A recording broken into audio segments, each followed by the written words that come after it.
नई शिक्षा नीति और अभी जिस तरह से पाठ्यक्रम में करेक्शन को की मांग बहुत समय से थी कि हमको वो पढ़ाया जाता था जो हमारा सही इतिहास नहीं था। कुछ कोशिश सरकार की तरफ से शुरू हुई है, उसको लेकर भी हंगामा है। उस पर सोच क्या है और अभी कितना कदम और चलना बाकी है? देखिए, बहुत परिवर्तन करने के लिए मेरे ख्याल से अभी भी बाकी है। NEP, पी मतलब क्या है? पॉलिसी है, नेशनल एजुकेशन पॉलिसी। कुछ लोग इनको न्यू कहते हैं, न्यू नहीं है, नेशनल एजुकेशन पॉलिसी, राष्ट्रीय शिक्षा नीति है। नीति के आधार पर सेकंड स्टेप क्या है? एक करिकुलम फ्रेमवर्क तैयार करना।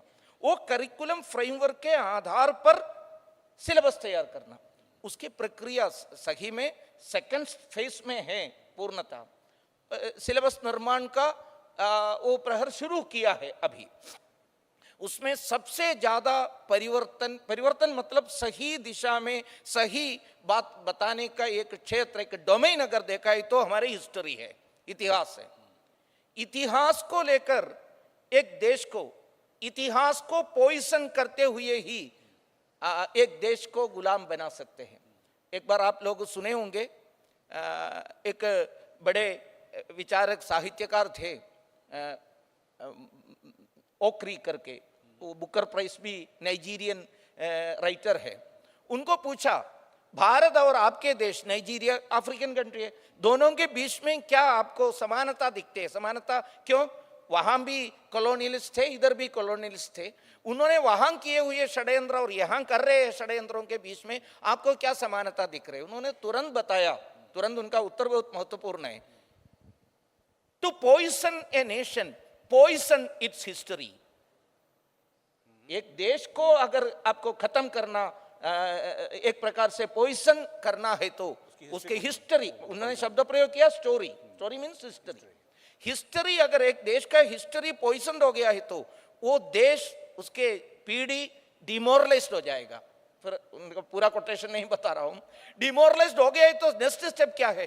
डिमोरलाइज्ड nation will start speaking the demoralised story to itself. स्वयं बताना प्रारंभ करते हैं, अगले पीढ़ी को बताना प्रारंभ करते हैं। हमारे देश में वो हुआ है ना। पहले जो इन लोगों ने आकर नैरेटिव खड़ा कर दिया, बहुत सारे प्रयास करते हुए, आप लोग हम पहले नहीं थे, हमारे जैसा आप भी आए हैं। इसके लिए उन्होंने एक सिद्धांत बनाया, आर्य द्राविड़ा। आजकल हम लोग भी बताना प्रारंभ किया आर्य सिद्धांत, स्कूल्स में, क्लासेस में। उन्होंने आकर यहां बताया, सही में मुसलमान मुगल लोग यहां क्यों आए हैं? आक्रमण करने के लिए बिल्कुल नहीं आए हैं। भारत में मुस्लिम आक्रमण हुआ नहीं, ये हिस्ट्री में है। हिस्ट्री में अभी तक जो पढ़ा रहे थे, मुगल लोग फिर क्यों आए हैं? यहां के पिछड़े हुए जाति वर्गों को बचाने के लिए आए हैं। इन्होंने करबद्ध मांग लिया मुगल मुस्लिम शासकों को, बाहर के लोगों को बताए, यहाँ के ब्राह्मण लोग हमको, क्षत्रिय लोग, सवर्ण लोग हमको दबाते हैं, हमको कोई अधिकार नहीं दे रहे, इसलिए आओ आओ, ऐसा करके बुलाया था। उन्होंने कन्वर्शन नहीं किया, कन्वर्शन कुछ नहीं किया। भारत के लोग दौड़ दौड़ के उनके पास गया है जाकर, क्योंकि इस्लाम यानी पीस है, इसका अर्थ ऐसा है।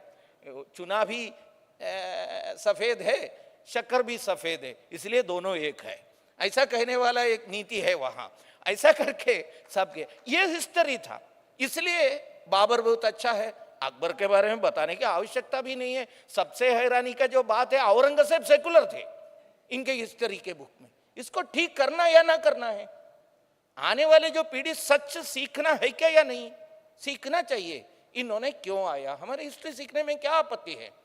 अभी जो कल आदरणीय प्रधानमंत्री जी तमिलनाडु में था, तमिलनाडु में उन्होंने एक सुंदर कार्यक्रम में भाग लिया, आप लोगों ने देखा, मुझे भी मालूम है।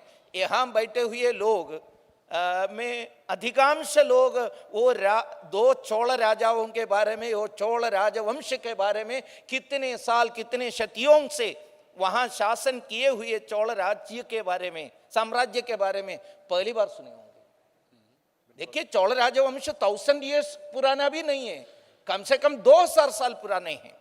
अगर आप करिकाल चोल के कालखंड देखा है तो Karikala Cholas time period was 100 common era to 150 common era, मतलब पहले शती से दूसरे शती तक है। उसी समय उन्होंने तिरुचिरापल्ली के पास एक सुंदर अद्भुत चमत्कारी एक काम किया, एक स्टोन डैम तमिल भाषा में कल्लणा कहते हैं। अणा मीन्स डाम, कल्ल मीन्स स्टोन, पत्थर। पत्थर के एक डाम बनाया। वो डाम कावेरी डेल्टा में है। कावेरी डेल्टा में अभी भी एग्रीकल्चर के लिए, इरिगेशन के लिए वही पानी उपयोग करते हैं। आप गूगल करके देखिए, stone dam built by Karikala और करिकाला डैम, देखा है तो मालूम हो जाते हैं। उसमें स्टेटस ऐसा एक हेडिंग है, अभी का स्टेटस क्या है, स्टिल वर्किंग ऐसा लिखते हैं। लगभग 1800 ईयर्स पुराना डैम अभी भी वर्किंग कंडीशन में है। ऐसे करिकाला चोल फर्स्ट चोला पीरियड का महान राजा है, मोस्ट इलस्ट्रियस राजा ऑफ चोला राजवंश। ये पढ़ना है क्या नहीं पढ़ना है?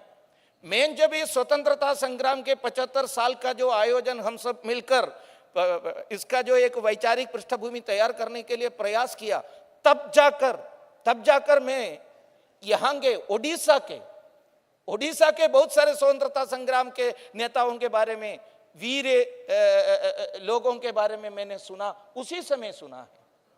ये सब हमारे इतिहास में आना है क्या या नहीं आना? अहोम डिनास्टी के बारे में कितने लोगों को मालूम है? फुकन के बारे में कितने लोगों को मालूम है? नॉर्थ ईस्ट का जो महत्व, खासियत, never they allowed English people to enter there, never they allowed Muslim लोगों को भी एंटर करने के लिए अनुमति नहीं दी। That was the strength of Assam, north east. इतना देशभक्ति थे। इस प्रकार के हिस्ट्री हम सीखना चाहिए। डोंट रिपीट द मिस्टेक्स, हम रिपीट करना नहीं चाहिए। क्योंकि जेम्स मिल ने तो हिस्ट्री ऑफ ब्रिटिश इंडिया लिखा है, उसमें उन्होंने उनका उद्देश्य स्पष्ट कर दिया है। स्पष्ट क्यों किया? भारत के लोगों के कॉन्फिडेंस लेवल नीचे करना, हीनता बोध जगाना, दैट वाज देयर पर्पस। वहां से यानी इंग्लैंड से भारत ने आकर सत्ता के नेतृत्व करने वाले सिविल सर्विस के बड़े अधिकारियों के मन में हीनता बोध को खत्म करके एक उच्चता, सुपीरियोरिटी कॉम्प्लेक्स जगाने के लिए हिस्ट्री लिखा है। लिखने वाले वो, लिखने का उनका अधिकार के बारे में इसका इंट्रोडक्शन में लिखा है जेम्स मिल। मैं जेम्स मिल में के बारे में क्यों बता रहे? That James Mill is being considered as the father of Indian historiography. अभी भी क्लासेस में, हिस्ट्री क्लास में it is being repeated like anything, from Tarachand to Romila Thapar. वो वही चल रहा है, वही हिस्ट्री राइटिंग। जेम्स मिल ने उनका क्वालिफिकेशन बताया है, आप में से कुछ लोग पढ़े होंगे इंट्रोडक्शन में। वो लिखा है, मैं एक ऑब्जेक्टिव एनालिसिस इसके बारे में कर रहे, भारत के इतिहास के बारे में। मेरा जो क्वालिफिकेशन, मैं भारत में अभी तक नहीं गया है, दैट इज माई क्वालिफिकेशन। मेरा योग्यता वही है। भारत के बेवकूफ़ी भाषा, संस्कृत से लेकर तमिल तक किसी भाषा मेरे को मालूम नहीं, दैट इज माई क्वालिफिकेशन। ऐसा कहकर लिखे हुए हिस्ट्री को एक प्रकार से ब्लाइंडली फॉलो कर रहे हैं अभी भी। इसको बदलाव लाना है, आज नहीं तो कल आना चाहिए। आज के गवर्नमेंट एनईपी के द्वारा इसका परिवर्तन एनसीईआरटी ने कर रहे हैं। बहुत अच्छा काम है, बहुत ड्यू है ये काम, जल्दी पूरा करना चाहिए। और history is to be put in proper tracks, otherwise हमारे आने वाले पीढ़ी सही भारतीय नहीं बनेगी।